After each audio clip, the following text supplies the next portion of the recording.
Ah, vale, genial. Pues nada, aquí a lo loco, sin presentación, sin anestesia. Muy bien. Pues buenas tardes a todas y a todos.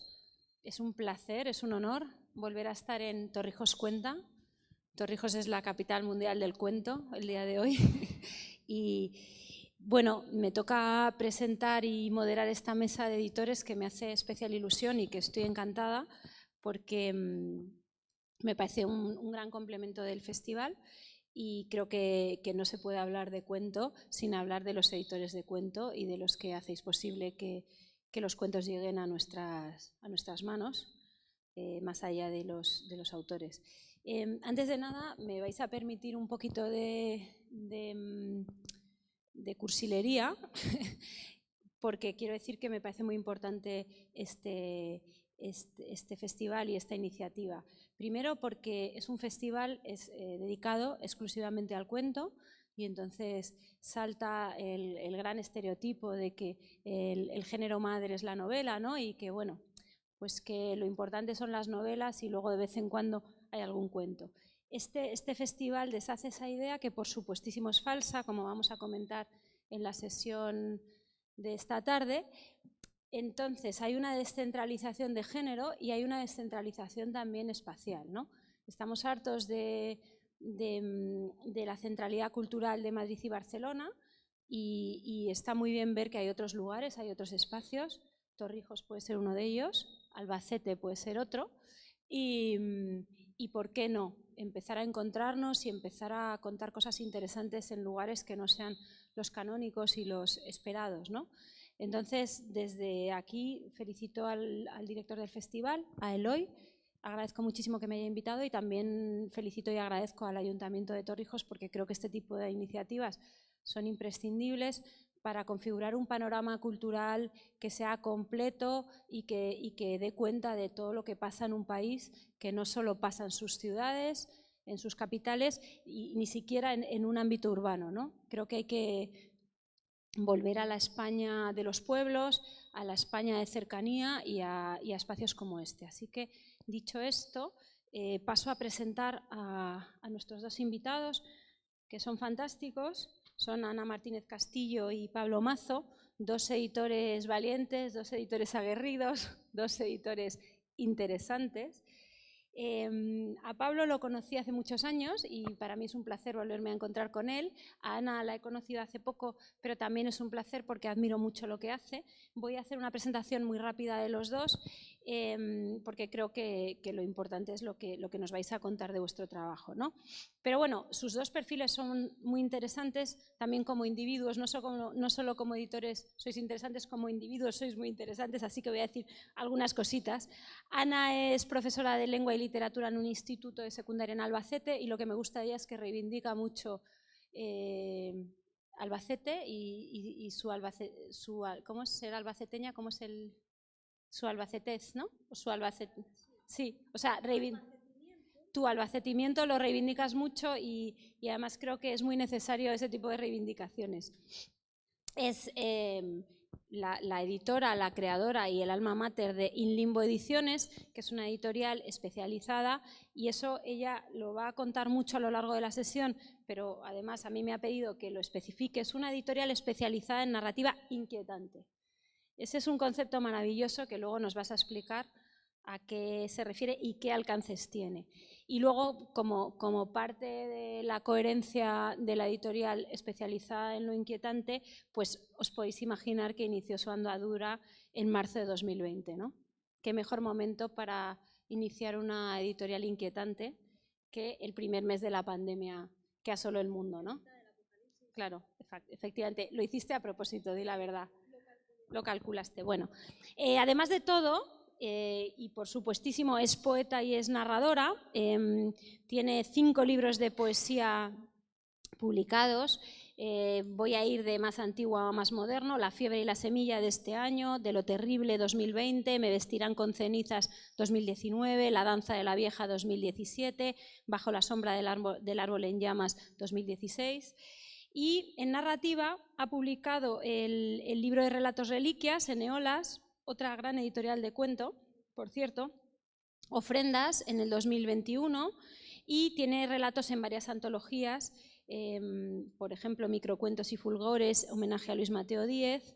Por cierto, nuestro flamante premio Cervantes, que es escritor de novelas, pero un gran escritor de cuentos, y creo que lo más leído de Luis Mateo es su narrativa breve, lo cual vuelve a confirmar que el cuento es un género que goza de extraordinaria salud. Ars Morandi, Cuentos de la no vida y Donde las hadas no se aventuran. Bueno, paso a Pablo, que como os he dicho, lo conocí hace muchos años cuando era editor de la editorial Salto de Página. Creo que eras un magnífico editor, creo que todo el mundo te admiraba mucho. De hecho, cuando yo te conocí, creo que tuvimos una charla muy interesante sobre todo lo que hacías, pero bueno, ahora mismo ya no se dedica a la edición, digamos, de manera a tiempo completo, ¿no? Antes comentábamos que querías ser un editor eres un editor que se quiere transformar en profesor, y de hecho estás dando clase en periodismo en Madrid y en el CEU, estás dando clases de asignaturas de periodismo y también de escritura creativa, y también algunas cosas de edición en Hotel Kafka, en Fuente Taja, en La Central. Y antes nos contabas que también colaborabas como editor freelance en varios proyectos muy interesantes. Me has hablado de Liburuak, que es una editorial de libros de música, y ya lo dijo Casimiro Parker, que es otra propuesta cultural súper interesante también, y también hablando de lo periférico, ¿no? Creo que encajáis muy bien los dos en esta idea de la cultura periférica que sale un poco del canon establecido, que dicho sea de paso, y esto lo digo a título personal, un canon que me parece aburridísimo siempre, ¿no? Todo lo previsible y todo lo Madrid-Barcelona y todo lo clásico me parece cada vez más aburrido, y creo que lo interesante son estas propuestas. Entonces, bueno, dicho esto, dichas estas cuantas palabras unas poquitas palabras sobre vuestro currículum, que creo que enmarca muy bien el debate que vamos a tener, y ya sabéis quiénes son y qué van a aportar a este debate, que creo que es muy interesante. Voy al grano, ¿no? La mesa se ha llamado Editar en tiempos convulsos. Entonces, yo voy a empezar discutiendo un poco el título, querido Eloy. Estoy totalmente de acuerdo en que son tiempos convulsos, en el plano geoestratégico, pues ni os cuento cómo de convulsos son y de terribles, pero lo que me gustaría replantear es el verbo editar, ¿no? ¿Qué es editar y qué estamos considerando editar con dos personas como las que tenemos aquí sentadas, ¿no? Y eso es, por ahí voy a empezar preguntándoos, ¿no? No es lo mismo editar para el Grupo Planeta, el Premio Planeta, que antes hemos hablado de él, ese magnífico libro con esa trama tan interesante. No es lo mismo ser editor del Grupo Planeta que ser editor de las editoriales en las que vosotros habéis editado y editáis, ¿no? Entonces, en tanto en cuanto la edición alternativa o la edición en espacios más pequeños creo que goza de muy buena salud, porque las cifras hablan bien. ¿Os parece que estáis editando en tiempos convulsos? Empiezo por esa pregunta, teniendo en cuenta que estáis editando desde ese lugar que es peculiar, que no es la gran edición. ¿Estáis editando en tiempos convulsos, aunque hayáis empezado a editar en pandemia? Y empezamos por ahí. Venga, empiezo yo, que soy la que montó su editorial en mitad del apocalipsis, en Albacete, además. Sí, creo que estamos editando en tiempos convulsos. Yo creo que sí que está bien puesto el título. ¿Por qué? Pues porque sí, claro que las cifras pueden ser positivas, pero bueno, ¿a quién le va bien en el fondo, ¿no? O sea, porque hay muchos tipos de editoriales y hay muchos tipos de editoriales pequeñas y hay niveles en la pequeñez. Y bueno, pues sí, es difícil editar, pero bueno, editar al final es realizar un trabajo. Te preguntabas qué consideramos editar, ¿no? Yo creo que hay que hacer un trabajo muy lento y muy exhaustivo, porque no consiste en recibo el manuscrito, lo saco y ya está. No, hay que corregir el manuscrito, hay que leérselo 200 veces, a lo mejor hay que reescribir el manuscrito. Yo le he hecho autoras mías que reescriban cuentos enteros o párrafos En plan, está bien, pero arréglalo. Y hay que trabajar el manuscrito, ¿no? Y luego pues hay que corregirlo otra vez y hacer un buen trabajo.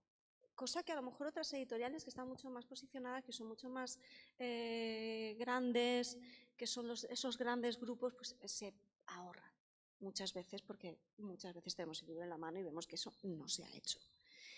Entonces, bueno, pues editar en tiempos convulsos a lo mejor es pecar de honestos algunas veces, y todos sabemos que este no es un buen momento ni es un buen país para la honestidad, y eso a veces se nota. Y sí, pienso que editamos en tiempos convulsos, pero da igual, editamos. Bueno, buenas tardes. Me sumo al agradecimiento a la organización y a las felicitaciones, ¿no?, por la iniciativa. Pero sí, hablando de tiempos convulsos, creo que te correspondía intervenir primero. Yo monté ese proyecto que fue Salto de Página en 2007-2008, o sea que también tuve mucho olfato, ¿no?, para el contexto económico. La gran crisis económica de este país, claro.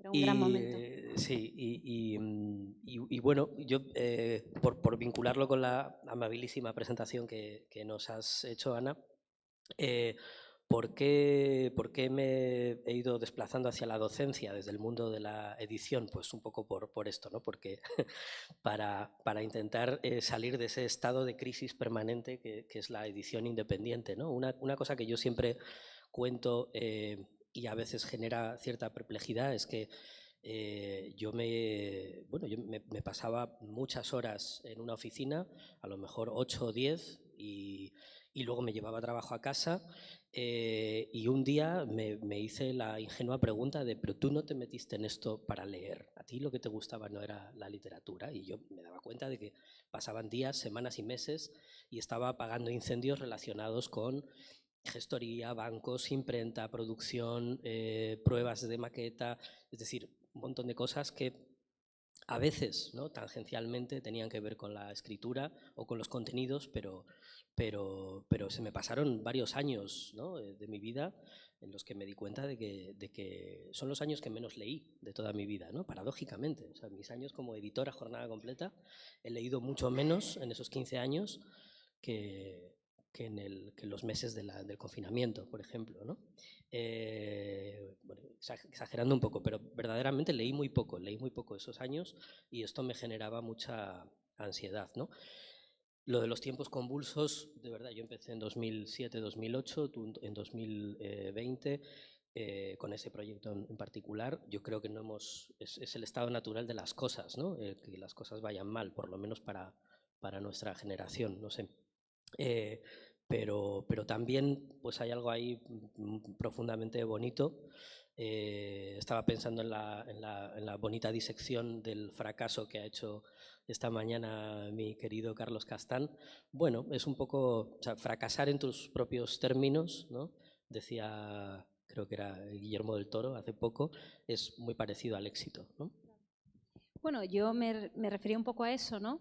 A que, bueno, cuando alguien se mete en un negocio como la edición o la literatura, digamos que compra de inicio el contexto convulso, ¿no? Porque si no, no sé, os hubierais dedicado a otras cosas, ¿no? A la compraventa de coches, por ejemplo, que debe ser un negocio bollante. Cuando hablaba de buenas cifras, porque no quiero que entremos en una especie de conversación así autocomplaciente, nostálgica y llorica, os voy a decir cifras buenas y os voy a dar buenas noticias, ¿no?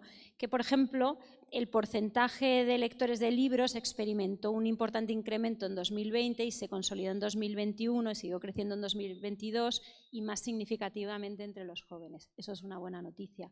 El 64,8% de los españoles leen libros en su tiempo libre, y este porcentaje se incrementa hasta el 66,2% si se incorporan los lectores de cómic.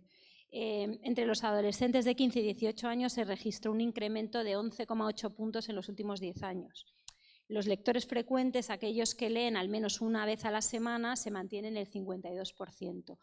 Claro, aquí la pregunta es si vamos bien en cifras de lectura, qué es lo que leen esos lectores, ¿no? O qué tipo de producto cultural compran, ¿no? Yo creo y aquí sí que podemos hablar de cifras, creo que, y esto es una cosa que he oído contar varias veces a Enrique Redel y a Juan Casamayor, que estuvieron el año pasado con nosotros, que si tú tienes un nicho de mercado pequeño, pero tienes unos costes pequeños también, de alguna manera, digamos que te puede salir la cuenta de resultados, ¿no? Entonces, de ese 52% de gente que lee al menos una vez a la semana, aquí la pregunta es qué parte de ese pastel es para vosotros, para las editoriales independientes, o cómo percibís que ese público se haya podido fidelizar o haya podido aumentar en función de los últimos 20 años, que de verdad que la edición independiente en este país es súper pujante, súper potente y en muchos casos alberga las manifestaciones culturales más relevantes y más valiosas, bajo mi punto de vista.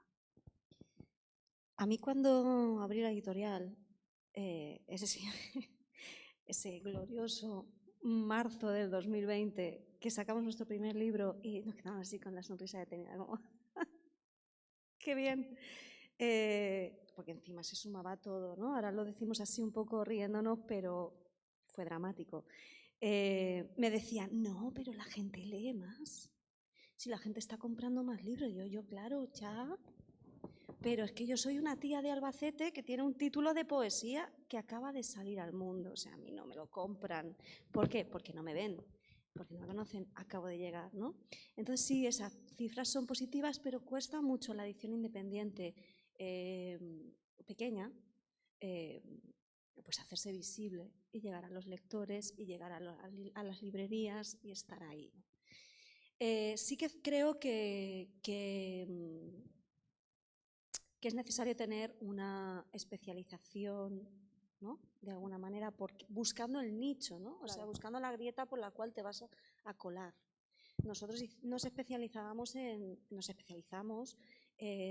literatura inquietante, que lo has mencionado ahí, en la introducción. Y bueno, claro, es que tenemos lectores que están buscando literatura de corte insólito o de desasosiego, que le digo yo, y que la encuentran en editoriales generalistas, pero que luego siguen queriendo más títulos. Entonces tienes que bucear, a ver si encuentro otro autor o si encuentro otro título parecido a esto. Pensamos que haya una editorial que todo sea parecido a esto. O sea, que cuando quieres leer novela gótica, ¿dónde vas? A Valdemar. Claro. ¿No? Bueno, pues esa era un poco la idea, ¿no? Igual que Páginas de Espuma con el cuento específicamente. Quiero leer cuentos, ¿dónde voy? Páginas de Espuma va a tener cuentos de distinto tipo. Bueno, y sobre todo de calidad. Y de calidad, o sea, tú ahí lo que estás intentando es construir una marca que garantice que todo lo que publicas es insólito y de calidad. Claro, claro. Hombre, lo de calidad yo lo daba ya, por supuesto. Claro, pero que generes una fidelidad del lector que busque en esa marca, que diga, bueno, yo compro lo que compre, o sea, compre lo que compre, va a ser, me va a llenar mis expectativas. Todos los títulos que tiene esta editorial, yo sé que todos los títulos que tienen las editoriales que me gustan son buenos. Que me puede gustar más porque este es de género de terror que me gusta a mí y esta a lo mejor es más realista que no me gusta tanto, pero sé que son buenos, ¿no? Y bueno, pues eso. Pero muchas veces las cifras estas que leemos, que vemos, creo que son. Hay muchos bestsellers, hay otro tipo de literatura que quizás no es la independiente. No, claro. Por eso te preguntaba qué parte. Y Pablo, tú cuando montaste Salto, ¿cuál era tu propuesta de nicho de mercado, digamos? O sea, o tu idea en la cabeza, tu lector ideal. Sí, yo recuerdo sobre todo dos criterios, ¿no? Que eran, por un lado, uno muy afín al de Ana, ¿no? Que es que tenemos, o por lo menos yo entonces tenía y sigo teniendo mucha debilidad por la literatura de género, por los géneros populares, ¿no? En general, fantástico, el terror, la ciencia ficción. Y siempre he tenido la sensación de que en España buena parte de la crítica, ¿no? Y de la academia también, pues ha mirado con un poquito de condescendencia, ¿no? Los géneros populares. Recuerdo, había una viñeta de Gould, creo que era una serie de gente con traje de tweed y pipa, ¿no? Y uno que volaba con una mochila, ¿no? Con un cohete, y decía: solo tenéis envidia de mi jetpack, ¿no? Como mirando la alta cultura o la alta literatura, mirando con envidia lo divertido y lo desmelenado que es pasárselo bien con géneros populares, ¿no? Y traté, dentro de lo posible, de trabajar con cosas que estuvieran en una zona liminar, porque la etiqueta del fandom, ¿no? y de lo popular, como que es muy difícil de sacudírsela de encima, ¿no? Lo sé por otros editores y editoras que han tenido que pelearla, y a veces sin ningún éxito.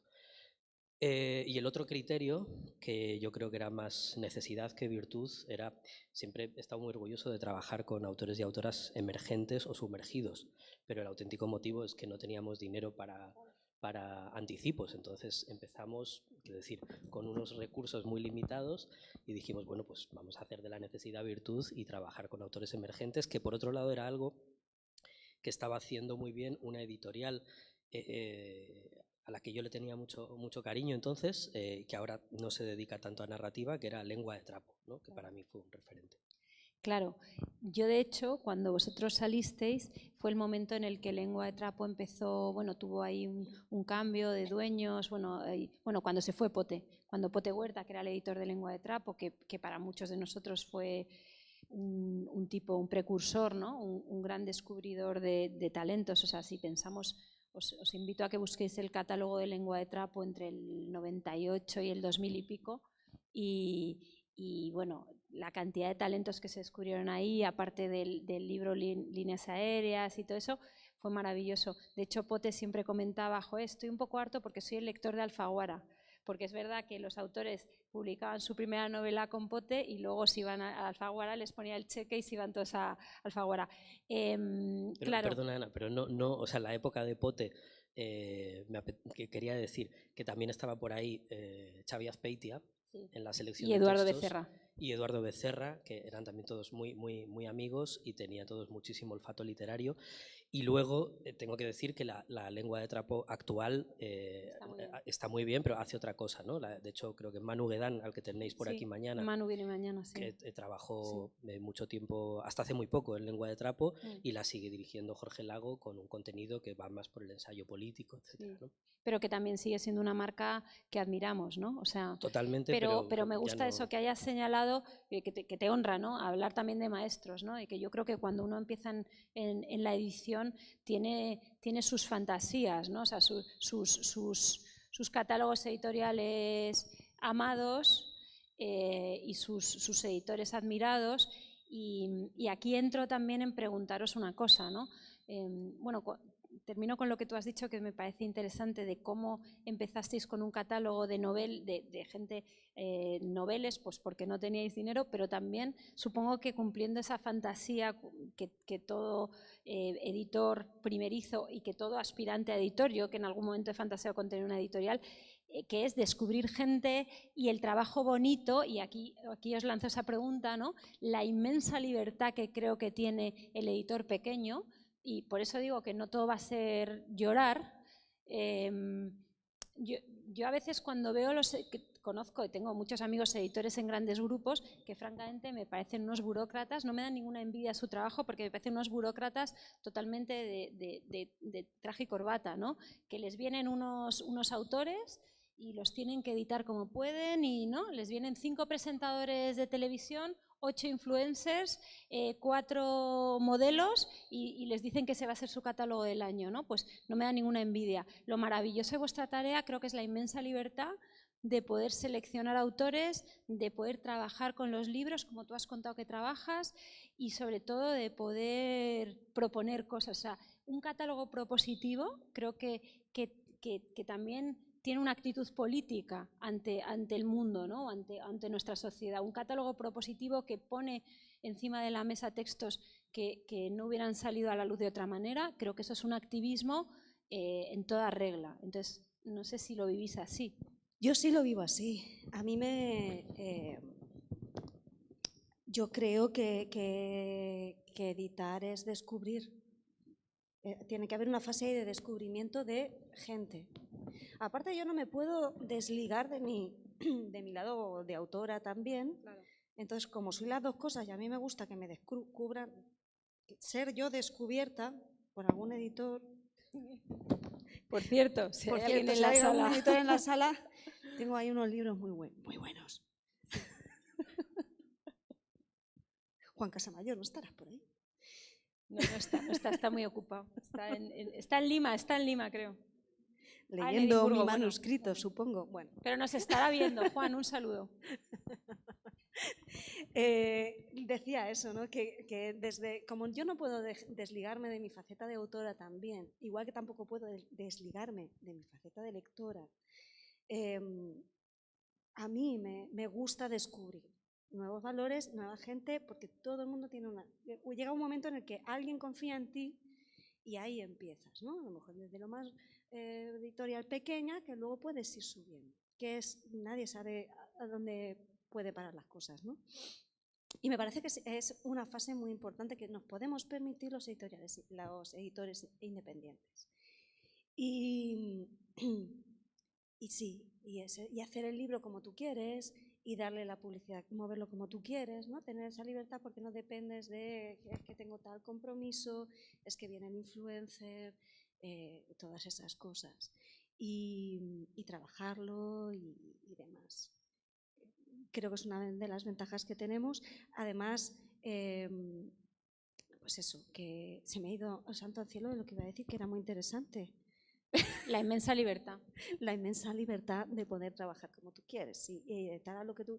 Y además, a nosotros nos gusta centrarnos también en autores noveles consagrados de Latinoamérica, pero haciendo especial hincapié en mujeres, porque además en el ámbito de lo insólito, fantástico, inquietante, desasosegante, la voz femenina tiene muchísima potencia.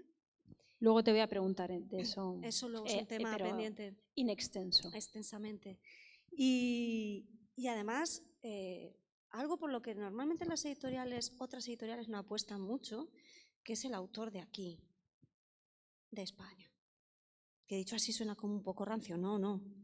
Pero que vivimos en España, hay que nombrarla.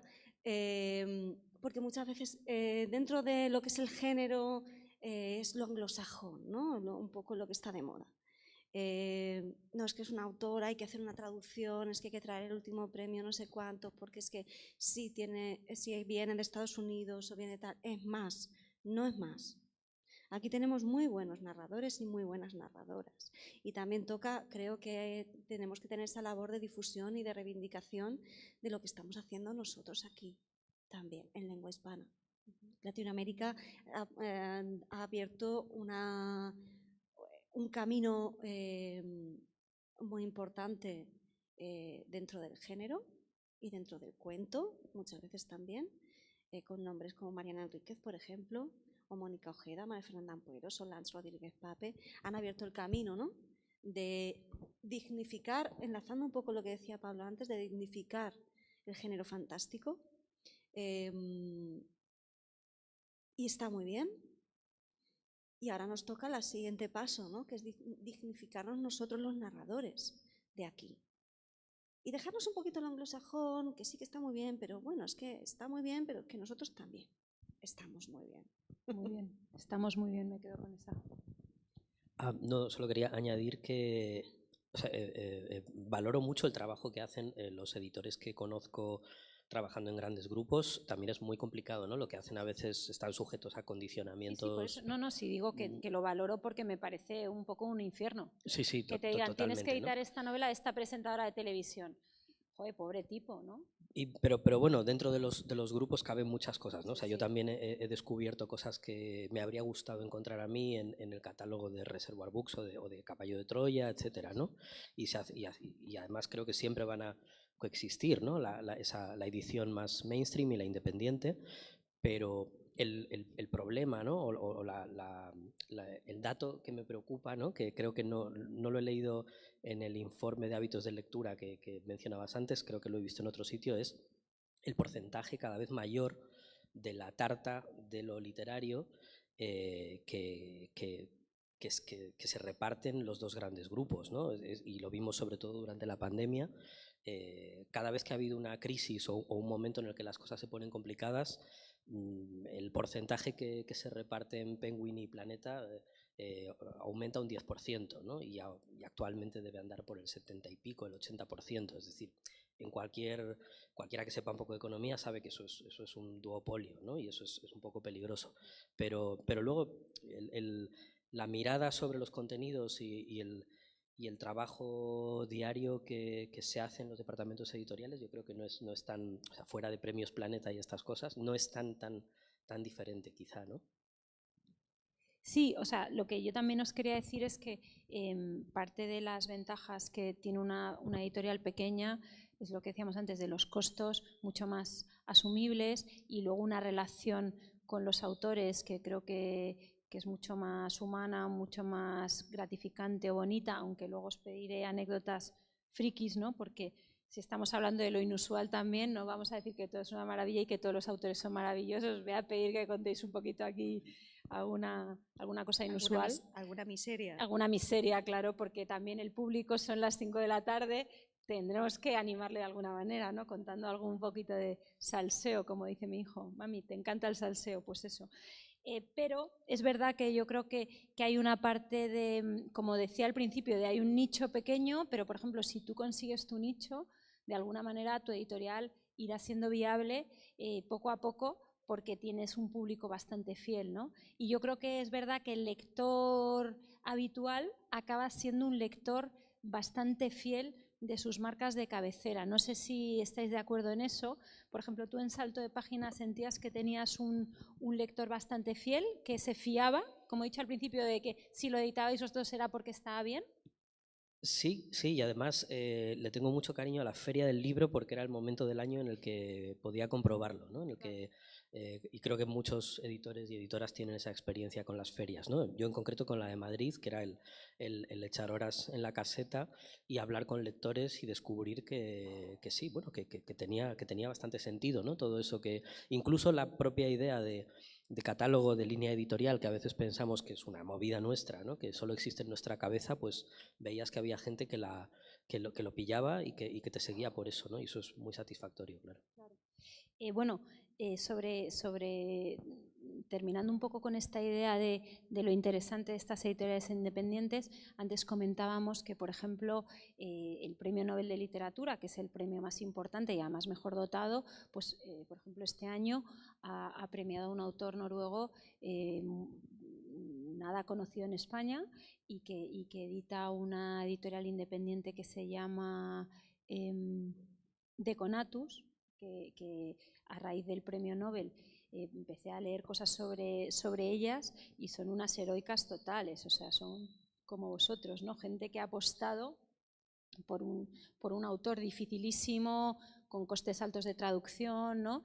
Y que ellas apostaron confiando a muerte en este autor y fijaos ahora qué bien, ¿no? Entonces, ese tipo de apuestas tan valientes que tienen que ver con la intuición literaria, con la pasión, con el corazón, creo que de alguna manera, por eso yo he dicho que iba a empezar en modo súper optimista, tienen que, o sea, que esas apuestas luego tienen un correlato, a lo mejor incluso en el mercado más mainstream, como puede ser el premio Nobel, ¿no? Que este autor ya ganó el premio Nobel, o hace un año, 2 años, cuando ganó Annie Ernaux, yo me acuerdo que estaba escuchando la radio y lo anunciaron y yo no me lo podía creer porque me parecía que Annie Ernaux era una autora anticanon total, ¿no? Por mil circunstancias, no solo por ser mujer y escribir algo tan peculiar como lo que escribe ella, ¿no?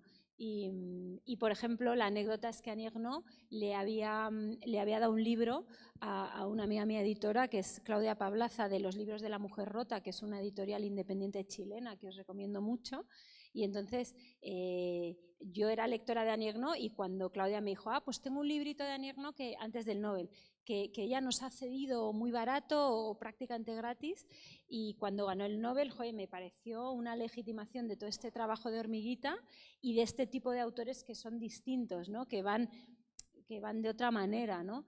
Entonces, bueno, por eso digo que soy optimista, porque creo que en el canon cada vez cabe más la periferia y eso me interesa, ¿no?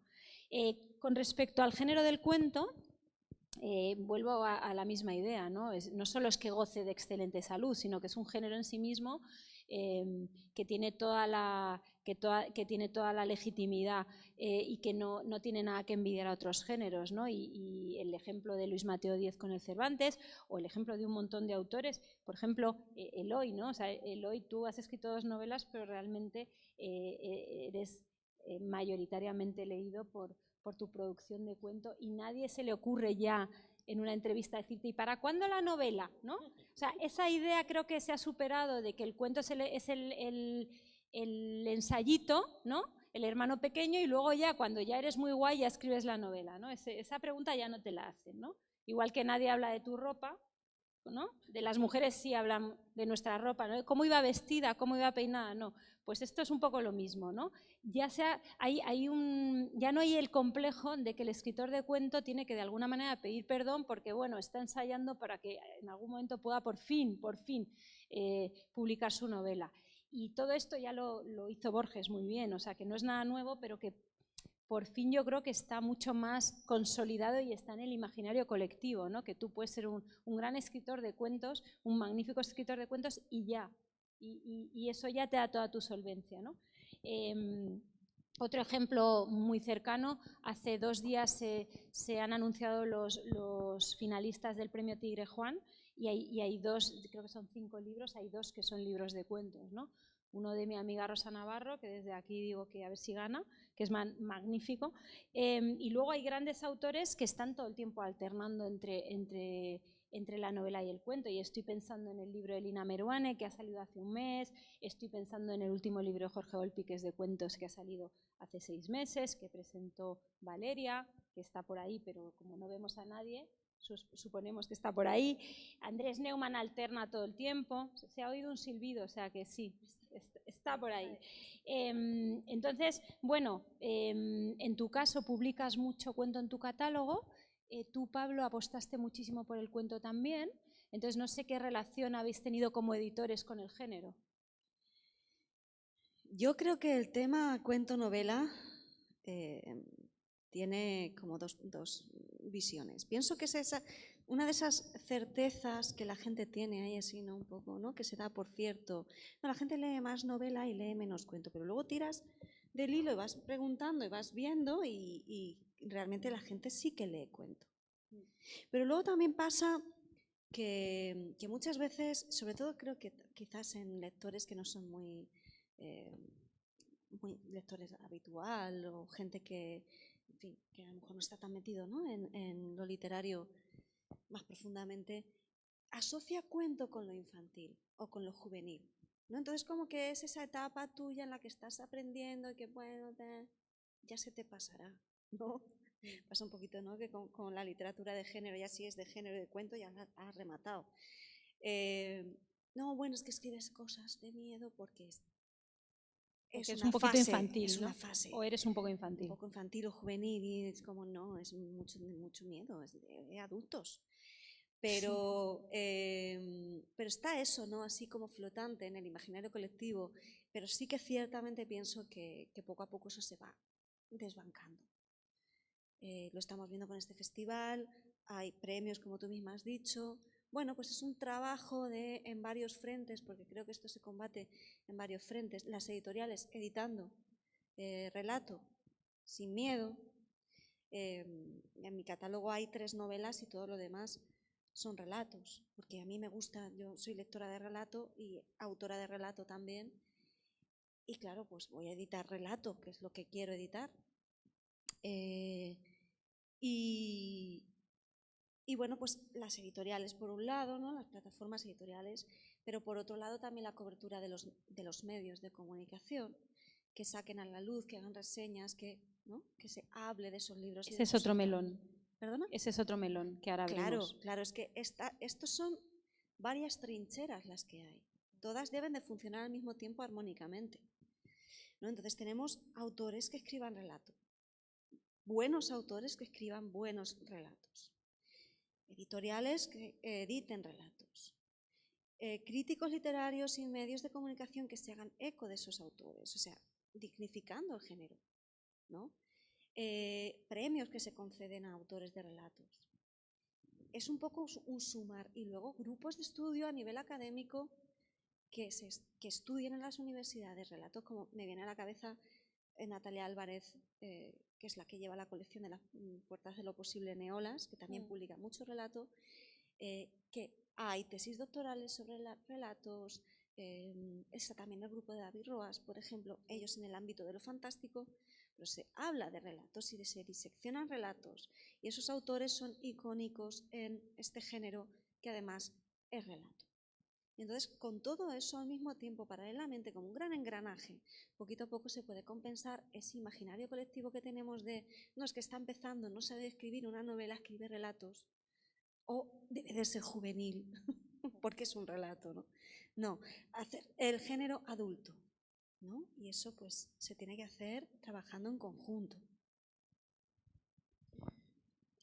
Sí, ahora que has dicho lo del género adulto, he recordado una anécdota que me ocurrió hace poco con mi querida Chiqui Fabregat, que ha ganado casi todos los premios y concursos de infantil y juvenil que existen en España, y un autor, ¿no?, más con un catálogo más respetable, ¿no?, en un sello literario, le dijo, bueno, ¿y para cuándo la novela de mayores, ¿no? Y claro, la Chiqui casi lo perdonó con la mirada, ¿no? Porque además habría que comparar las liquidaciones de una y otro, ¿no? No, son géneros adultos, ¿no? O sea, yo desde luego siempre me he aproximado al cuento como no es un género que tenga que pedir disculpas, ¿no? O sea, el primo pequeño de la novela, ni mucho menos, ¿no? También con cierta inconsciencia, porque yo no había escuchado, cuando empecé a publicar cuentos, no había escuchado el mantra de que venden muy poco, de que en España los cuentos no interesan. Bueno, vamos a ver, trabajamos en un ámbito minoritario, ¿no? El problema no es que sea minoritario, ¿no? Lo malo es que fuera residual, pero como tú bien has dicho, ese no es el caso, ¿no? A veces incluso es bueno que las cosas estén confinadas dentro de, ¿no? Tampoco le tiene que gustar a todo el mundo.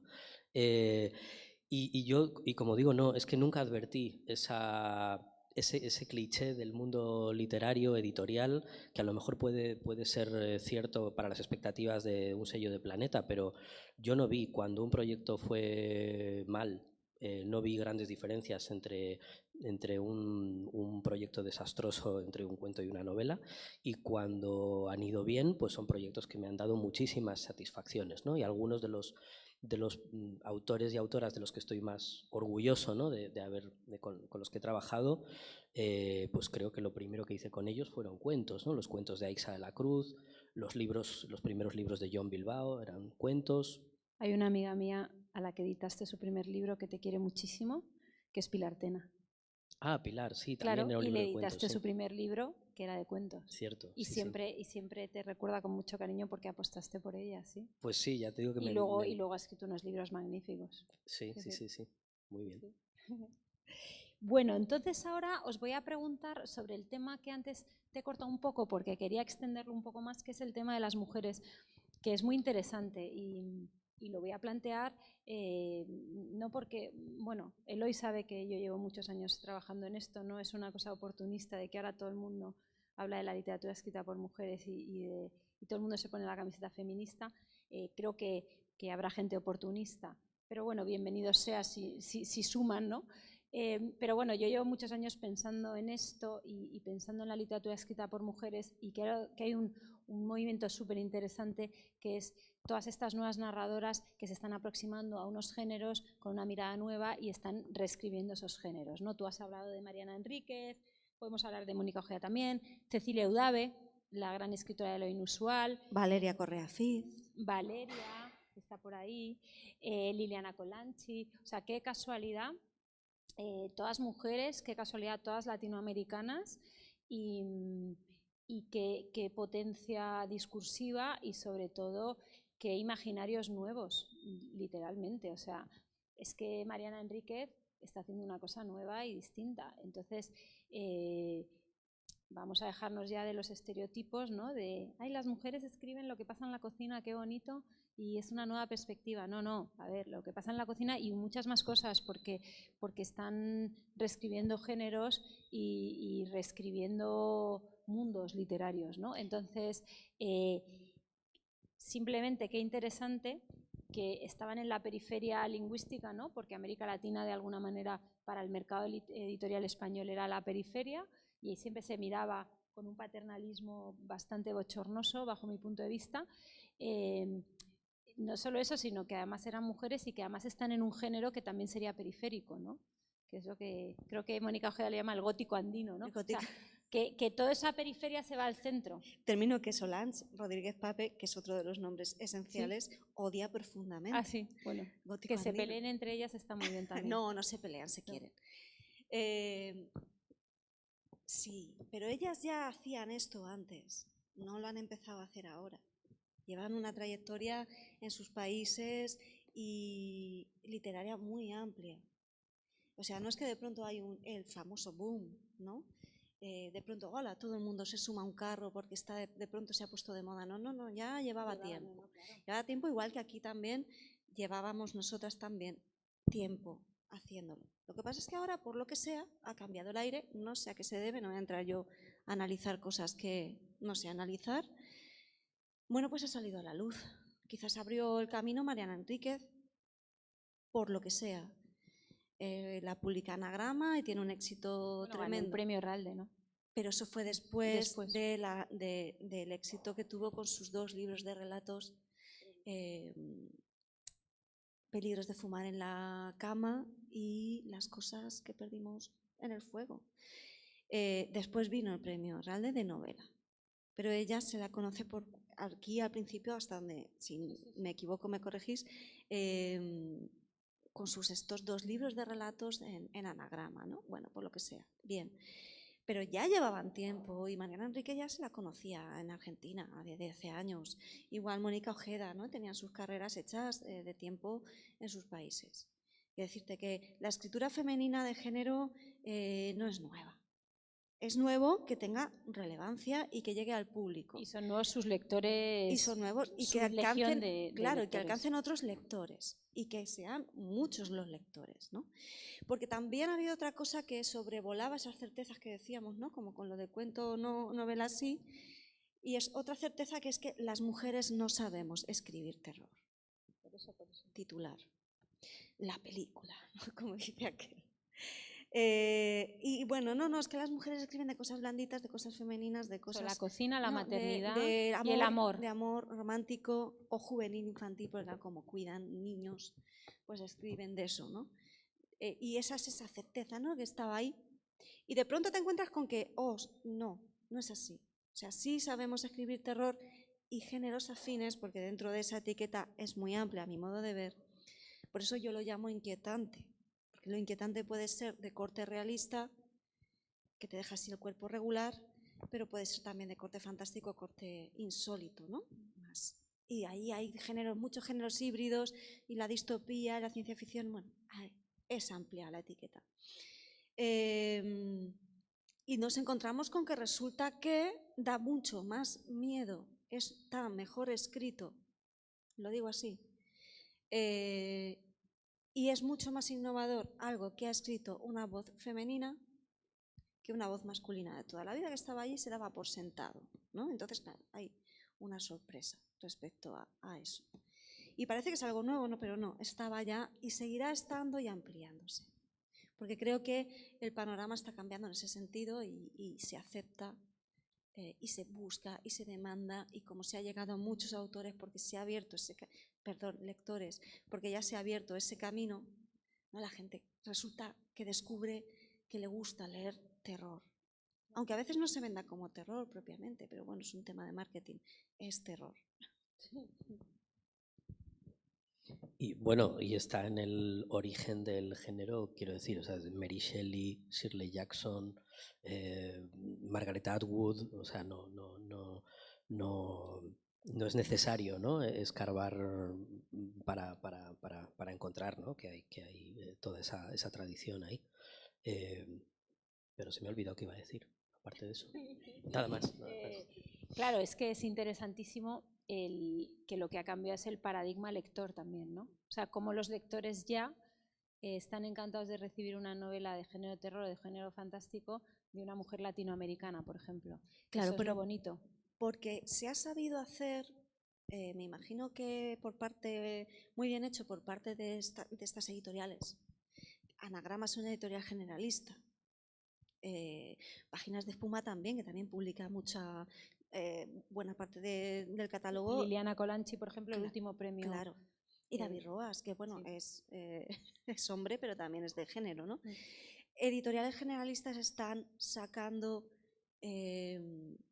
narrativa inquietante. Por tanto, están llegando a un público que ya no percibe eso como friki, como fandom, como otra cosa y que no les llega. No es como, no, esto no me gusta. ¿Por qué? Pues porque la portada es una calavera. Sí. No soy yo, no me reconozco yo en esto, ¿no? Ni siquiera lo voy a intentar. Pero está en una editorial como Anagrama, o está en una editorial como Páginas, o está en una editorial como Candaya, que no es fandom, que no es friki, que se sabe que lo que publican es bueno, ¿no? Entonces, bueno, pues sí, es bueno, y es lírico, y es cañero, y me está gustando, me está interesando. Pues me lo leo y descubro que esto me gustaba. Y de otra manera a lo mejor no le daba la oportunidad. Bueno, no tenemos tampoco muchísimo más tiempo, entonces quiero entrar un poco en el cuestionario incómodo, porque se lo han hecho a Carlos Castán, ¿por qué no a vosotros, no? Y también por la hora, para que nuestro público se despierte en este momento que invita a siesta. Os pregunto, así, en modo cuestionario, vuestro mejor y vuestro peor momento como editores.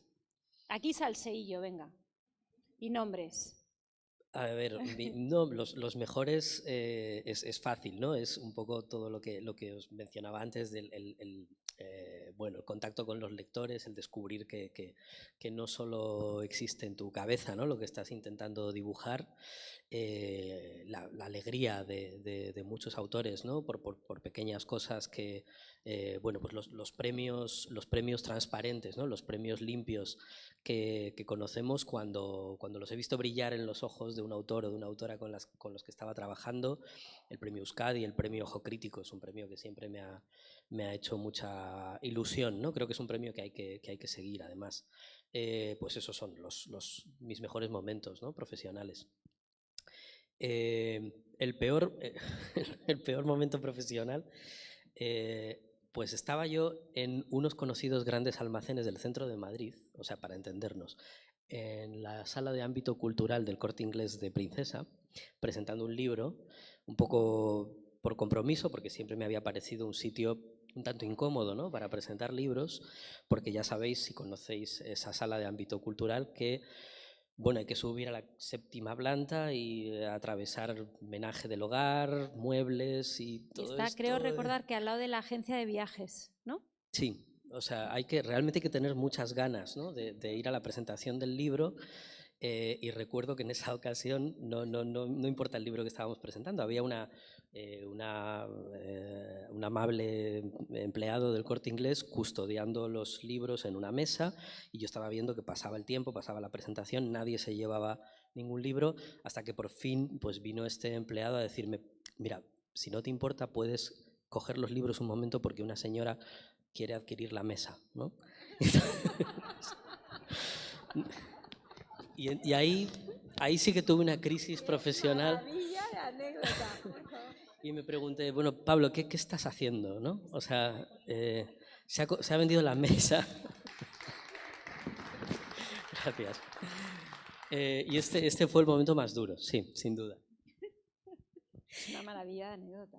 Yo le habría vendido la mesa con los libros. No es que van. Va junto. Y va la mujer ahí.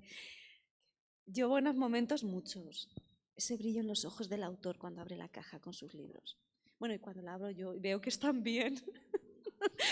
Porque hasta que no viene la caja, la abres y dices, bien, no respiras.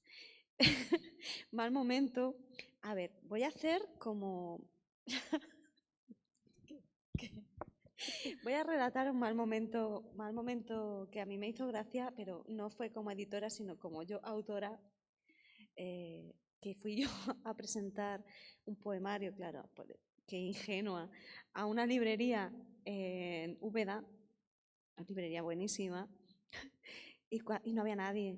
Y ya llegó un señor corriendo y era el colega del librero que lo había tenido que llamar por teléfono para que viniera uno, por lo menos. Y yo dije, madre mía, nena, qué humillante. Pero luego estuvo muy bien.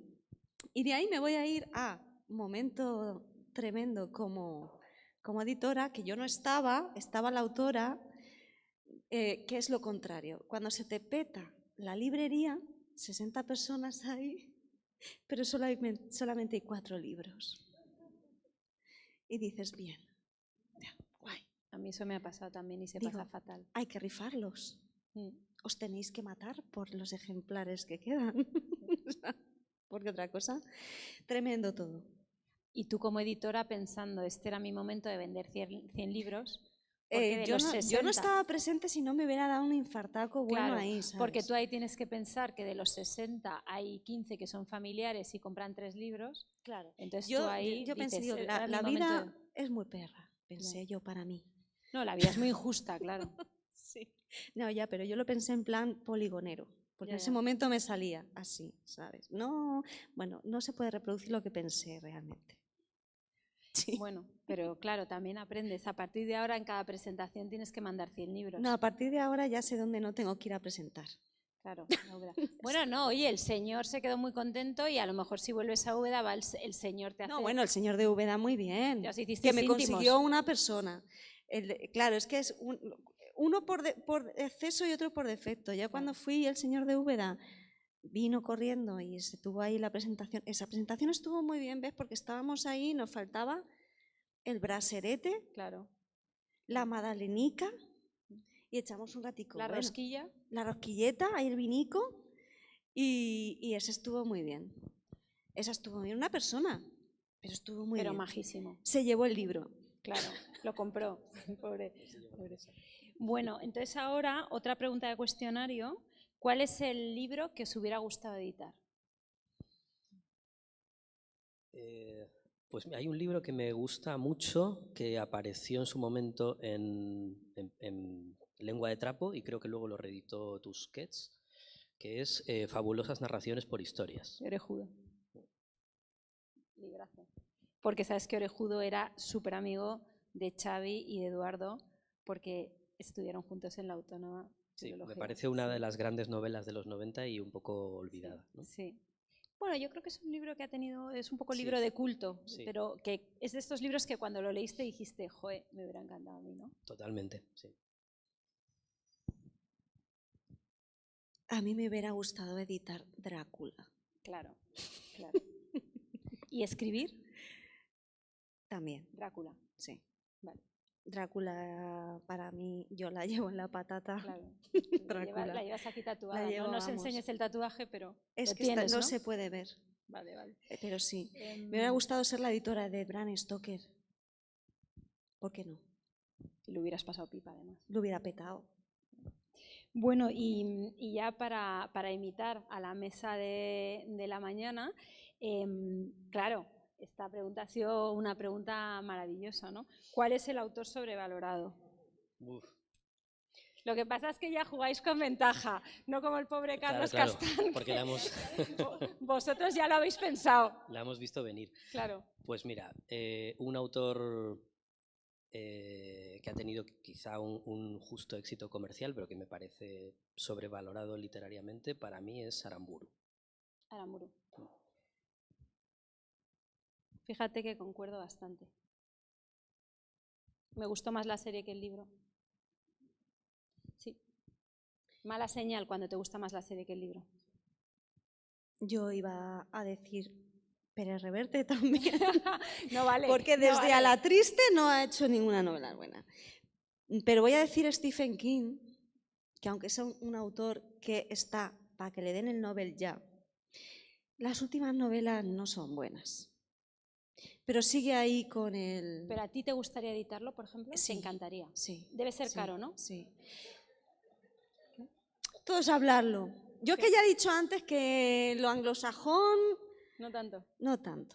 Si se va a vivir a Cuenca, lo edito. O Albacete incluso. Albacete mejor. Pero sí.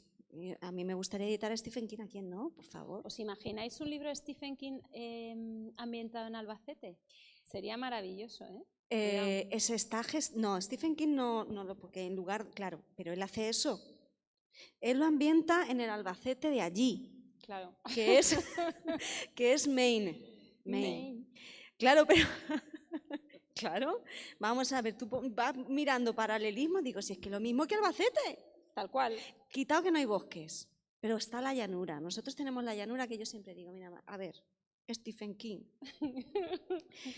Si dice un monstruo que va por ti y te pilla en mitad de la llanura de Albacete, no te ampara ni la Macarena. Exacto.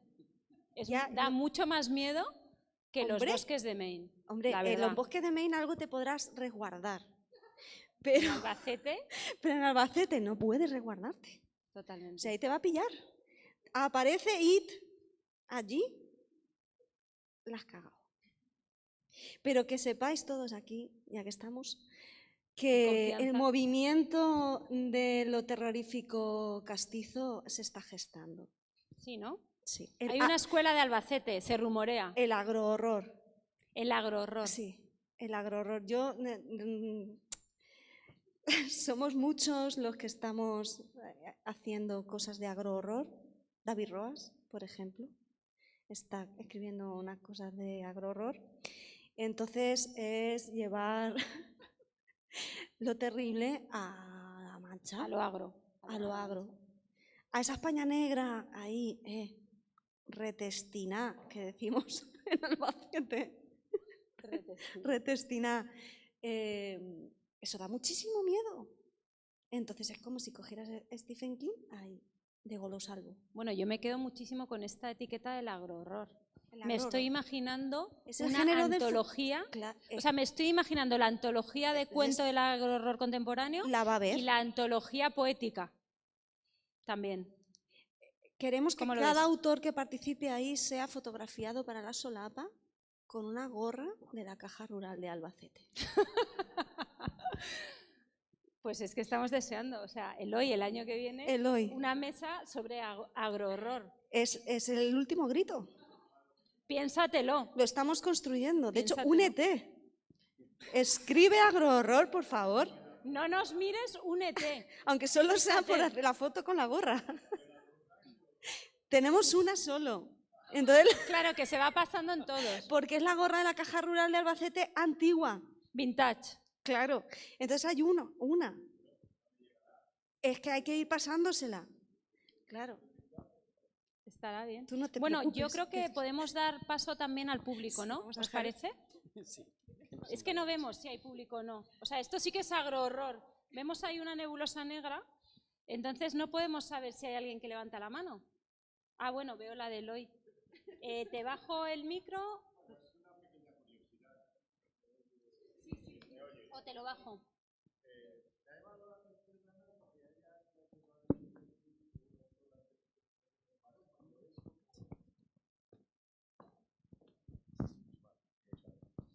Bueno, así tengo que gritar menos. Gracias.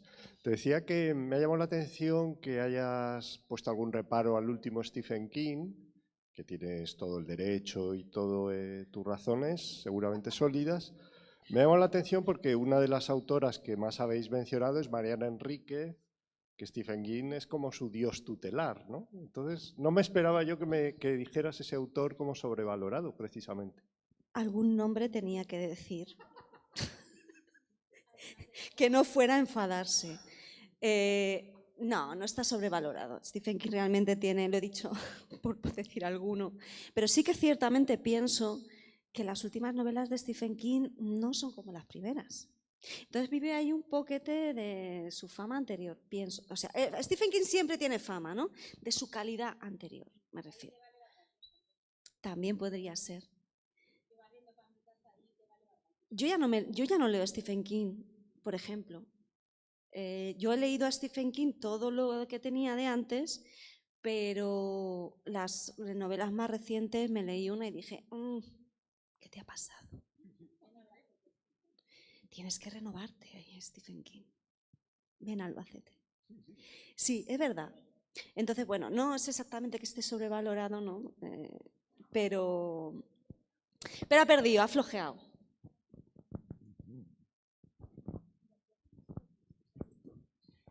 Soy Valeria, que estoy aquí en las sombras.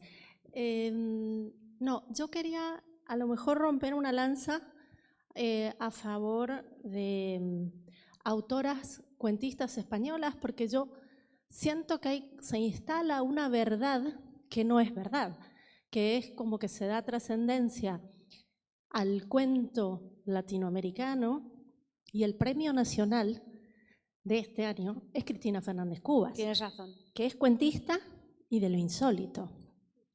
España tiene grandes cuentistas, insólito y mujeres. María Zaragoza es premio Azorín. Cristina Sánchez Andrada es premio Setenil, con un libro de cuentos, El niño que comía lana. Sofía Rey, gran escritora de lo insólito. Pilar Pedraza, grandísima cultora del insólito también. Por supuesto, Patricia Esteban Erlés. Cuento y microcuento insólito. Laura Fernández, premio nacional y un montón de premios Finestras. Entonces, yo creo que a lo mejor el fenómeno de la irrupción del cuento latinoamericano insólito es muy parcial. Creo que España tiene grandes cuentistas, mujeres y grandes cultores de lo insólito. Estoy nombrando solo mujeres, no me pongan a nombrar a David Roas, a Ricardo Ruiz Garzón, bueno, un montón de gente que está por ahí también escribiendo insólito. Es verdad que España tiene una tradición y un gusto por el realismo, que quizá Latinoamérica lo tenga menos. Pero no sé, me parece que es justo también nombrar a estas autoras, que son las primeras que me vienen en mente, pero que si me siento a pensar seguro que va a haber más. Y muchas gracias, Valeria, por mencionarlo y por reivindicarlo. Claro, eso es lo que decía yo, creo que hemos hablado un poquito de eso, y por eso en In Limbo editamos la antología Ellas, las extrañas, que creo que está ahí en la tienda, que pretendía justo eso, ¿no? Reivindicar a las autoras españolas de lo insólito, ¿no? A las extrañas, que venía un poco por un artículo que escribió Beatriz García Guirado en Cult, donde ella escribió un artículo reivindicando a Laura Fernández, a Tamara Romero, a algunas autoras, a Sofía Rey creo que también, ¿no? Y Ana Yurba, hay muchas. Es imposible decir a todas. Gemma Solsona también está en la antología, por ejemplo, un nombre a tener muy, muy en cuenta porque es buenísima.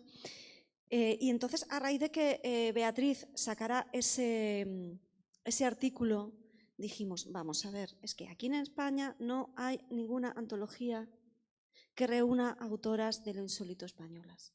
Las hay mixtas. Está el Insólitas de Páginas de Espuma, que reúne de las dos, ¿no? Latinoamericanas y españolas. Lo bueno del fenómeno latinoamericano es que ha abierto ese camino, ¿no? Porque siempre lo que dice Valeria da la sensación, creo que da la sensación de que lo que viene de Latinoamérica es intelectual, no es friki, se puede leer por el público en general, ¿no? No es mero entretenimiento, hay un trasfondo, se habla de otra cosa, hay insólito sí, pero bueno, es una metáfora, ¿no? Es como que se tiene como eso que se llama alta literatura, pero lo que se hace aquí es friki, no es lo mismo, ¿no? Y es ese también imaginario colectivo que está latente, ¿no? Como hemos dicho en otros temas. Pero no es así, porque efectivamente está Cristina Fernández Cubas, es que está Pilar Adón, también es que está Pilar Pedraza, es que está Patricia Esteban Herlés, y luego hay muchas autoras emergentes. Nosotros hemos antologado algunas, pero hay muchísimas más, ¿no? Que están por descubrir porque no hay nadie en este país que se arriesgue a descubrirlas. Es que no lo hay. Así que a ver si alguna vez. Valeria, que por supuestísimo, que mil gracias por decirlo. Pido disculpas porque a veces tengo el sesgo de barrer mucho para mi casa y yo para mí mi casa y mis lecturas es más América Latina y entonces siempre es verdad que peco de mencionar esos nombres, pero por ejemplo yo soy una lectora fanática de Patricia Esteban Herlés, ¿no? Pero que es curioso porque, claro, esto tiene que ver con lo mío absolutamente subjetivo, ¿no? Que yo empecé a leer a Patricia por Cecilia Eudave. O sea, yo hago el camino al revés, ¿no? Empiezo a leer a las latinoamericanas y de ahí llego a las españolas, pero por supuesto que, claro, tenía que haber hablado de Fernández Cubas, por ejemplo, que es extraordinaria y que acaba de ganar el premio. Y además me gustaría terminar diciendo que es que son dos cosas complementarias. Al final, o sea, la escritura de las latinoamericanas es incuestionablemente buena, al igual que la de las españolas, y no es quito una y pongo otra, quito una y pongo la otra, es que tienen que convivir las dos, porque se complementa el mapa de lo insólito al final, desde una orilla a la otra orilla, ¿no? Igual que nos podríamos preguntar por otras narrativas insólitas de otros países, ¿no? De qué se hace en Marruecos de esto, ¿no? Pero bueno, en lengua hispana es que somos complementarias unas con otras. Y es como que la mesa no está en equilibrio, le falta una pata, ¿no? Porque faltamos las españolas. No, pero si yo no era por corregir a nadie, era simplemente también por marcar algo que creo que se pierde de vista también. Es que no se puede poner las latinoamericanas y España, ¿entiendes? Porque las latinoamericanas, y nombra 5 personas que básicamente son de Argentina, Colombia y Ecuador, a lo mejor, y una mexicana. Y claro, es un continente contra un país, ¿no? Sí. Entonces, me parece que es una perspectiva la que planteas, Ana, que es muy desequilibrada. Y luego las autoras que tienen visibilidad latinoamericanas en España generalmente son gente como yo, que vivimos en España. Y tenemos menos, el caso de Mariana Enríquez es distinto. Creo que ella es por fuera de cualquier cosa, ¿no? Mariana escribe desde los 18 años, en Argentina tiene muchísima visibilidad desde que escribe, dirige el suplemento cultural Radar del diario Página 12, es un fenómeno aparte. Las demás, es más probable que a mí, a Mónica Ojeda o a quien sea, nos conozcan más en España porque vivimos acá que en nuestros países. Entonces, sí. Es un fenómeno que excede lo literario, ¿no? Que me parece que tiene otras explicaciones. Sí, es bastante más complejo de lo que parece. Y aparte es que no es toda Latinoamérica, efectivamente. No es toda Latinoamérica. Claro, eso de las latinoamericanas. Sí, que lo decimos a bulto, ¿no? Efectivamente. De eso he hablado muchas veces con Solange, por ejemplo. Que es que hay muchísimos países que al final son 2 sitios. Ya está. Efectivamente, sí. Pero bueno.